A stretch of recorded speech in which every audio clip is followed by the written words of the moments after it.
Kakatuwa, baboy! Ayan, ito pong mga biik namin ito ay nakawalay na. Nasa gitna lang po sila nitong parawing pen. May harang po yan, magkabila. Ito pong mga biik na ito ay ika 52 days pa lamang po.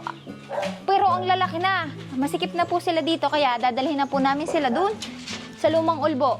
Dahil nga po yung pinapagawa namin partner area ay hindi pa po tapos. Ngayon kakalasin natin ito at iisa-isahin na namin ng tatay ang mga biik. Tinake over na ho ni Paring Dayo.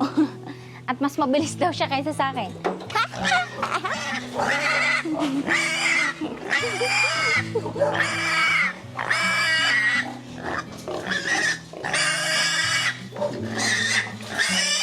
Kakatuwa. Kakatuwa, baboy!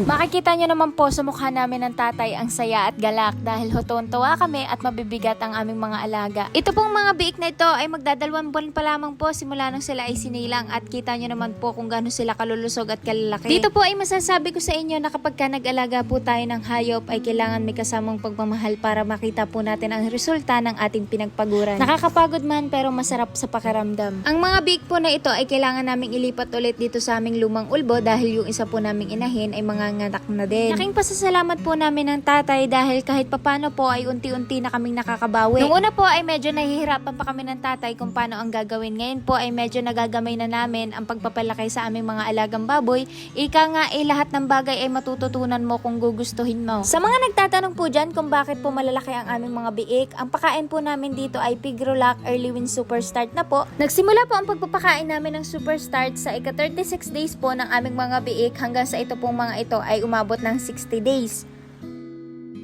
Bigat din, ay. Si Balat. Bigat din.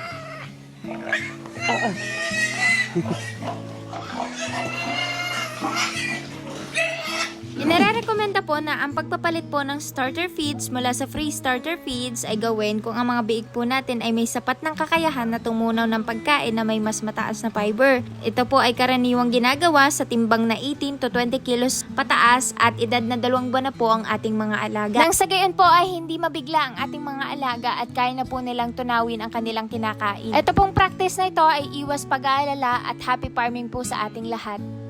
Ano ka mapapagod sa tatabang yan ng ating inilitan?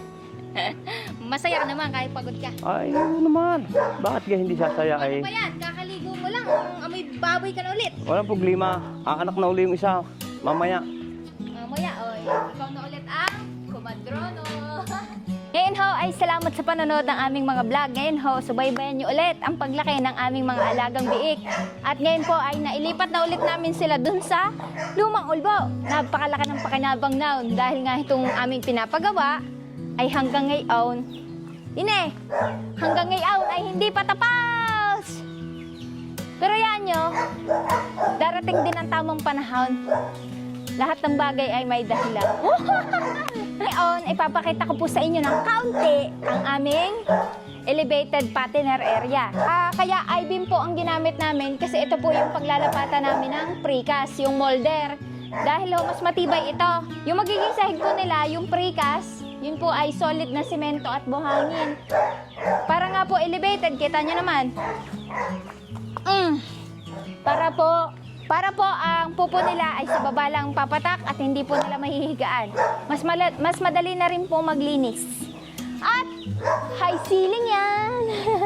Kaya po high ceiling para yung hangin pasok lang ng pasok at hindi makukulob sa loob at hindi mainitan ang aming mga alaga. Bye-bye guys!